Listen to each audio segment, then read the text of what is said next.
Madame la maire, chers collègues, on ne peut que saluer la démarche de concertation que vous avez rappelée, Madame Briérot, et qui a donc précédé l'élaboration de cette nouvelle stratégie territoriale.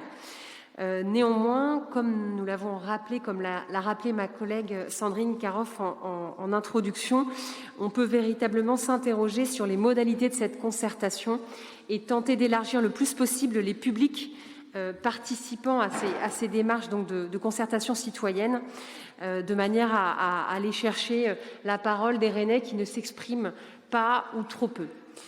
La mise à jour de cette stratégie pour la période 2021-2026 permet de fait de prendre en compte les problèmes actuels qui touchent de plein fouet la vie quotidienne des Rennaises et des Rennais. Et je mettrai ici l'accent sur les phénomènes de délinquance précoce chez de très jeunes adolescents. Vous parliez, Madame la maire, de banalisation de la violence chez ces jeunes. En mars dernier, j'ai eu l'occasion ici même de vous alerter sur ces phénomènes de glissement qui se traduisent par l'embrigadement d'enfants comme guetteurs ou choufs dans des contextes de décrochage scolaire qui laissent parents et enseignants tragiquement impuissants. Je soulignais alors la nécessité absolue de mieux coordonner les services d'aide à l'enfance, les forces de l'ordre, la communauté éducative et les familles.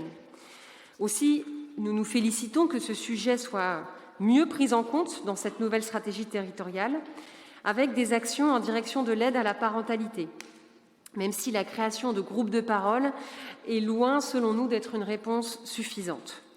Écouter ces mamans, ces parents démunis, vous permettra d'une part, peut-être de mesurer l'ampleur du problème et d'autre part, peut-être d'aller plus loin dans les réponses à apporter. Je pense par exemple à l'ouverture d'un deuxième centre d'éducation citoyenne et de loisirs que nous appelons de nos vœux depuis longtemps, ou encore la création d'une école de la deuxième chance. Par ailleurs, nous regrettons, comme nos collègues du groupe Libre d'Agir, votre renoncement sur la création d'une brigade nocturne au sein de la police municipale, avec donc des agents formés et recrutés spécifiquement pour intervenir la nuit. Cette brigade était pourtant l'une de vos promesses de campagne. En lieu et place, vous évoquez désormais des patrouilles nocturnes qui seront effectuées par tous les agents par roulement. Nous y voyons une dégradation de la qualité et de l'impact de cette mesure, tout comme une atteinte à la qualité de vie au travail des agents, contraints d'alterner entre rythme diurne et nocturne.